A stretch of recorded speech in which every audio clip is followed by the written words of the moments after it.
সকল নিষিদ্ধ সংগঠনের নেতা কর্মীদেরকে কেউ যদি প্রকাশ্য ধরিয়ে দিতে পারেন রাজশাহী বিশ্ববিদ্যালয়ের ছাত্রদলের পক্ষ থেকে তাকে 10,000 টাকা পুরস্কার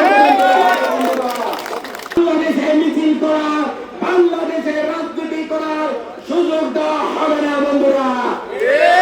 বন্ধুরা, রাজশাহী বিশ্ববিদ্যালয়ের প্রতিটি ইঞ্চি ইঞ্চি মাটি এই রাজশাহী বিশ্ববিদ্যালয়ের ছাত্র দলের নেতা কর্মীদেরকে পাহারা দিতে হবে। বন্ধুরা, কোন স্বৈরাচারের দোষকদেরকে এই রাজশাহী বিশ্ববিদ্যালয়ে কোন অশান্তি করার, কোন ষড়যন্ত্র করার ন্যূনতম কোন যদি আলামত পায় সেই আলামত অনুযায়ী তাদের পিঠে চামড়া তৈরি করবে।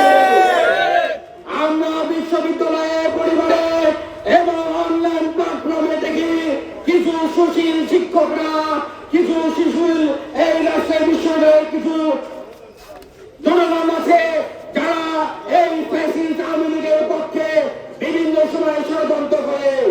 সেই সকল শিক্ষকদেরকে হুঁশিয়ার করে বলতে চায়, এরপরে রাজশাহী বিশ্ববিদ্যালয়ে কোন শিক্ষক, কোন শিক্ষার্থী, কোন কর্মকর্তা কর্মচারী এই দোষর আওয়ামী লীগের পক্ষে কথা বলে তাদেরকে উপযুক্ত শাস্তি প্রদান করতে হবে।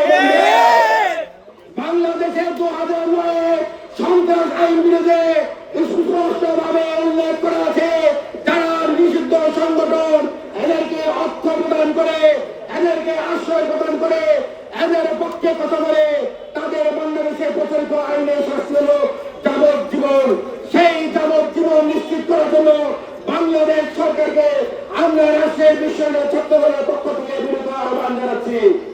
সংগ্রামী নেতৃবৃন্দ, 23 জুন বাংলাদেশ এই নিষিদ্ধ আওয়ামী লীগ এবং তার অঙ্গ সহযোগী সংগঠন রাজশাহী বিশ্ববিদ্যালয় সহ রাজশাহীতে অস্থিতিশীল পরিবেশ করার জন্য তারা ষড়যন্ত্র করবে। তাই কালকে ফজরের নামাজ পড়ে আমাদের প্রতিটি নেতা কর্মীদেরকে নির্দেশনা দেওয়া থাকলো, আপনারা রাজশাহী বিশ্ববিদ্যালয় সহ রাজশাহী গুরুত্বপূর্ণ পয়েন্টে পয়েন্টে অবস্থান করবেন। এই সকল নিষিদ্ধ সংগঠনের নেতা কর্মীদেরকে কেউ যদি প্রকাশ্য ধরিয়ে দিতে পারেন রাজশাহী বিশ্ববিদ্যালয়ের ছাত্রদলের পক্ষ থেকে তাকে 10,000 টাকা পুরস্কার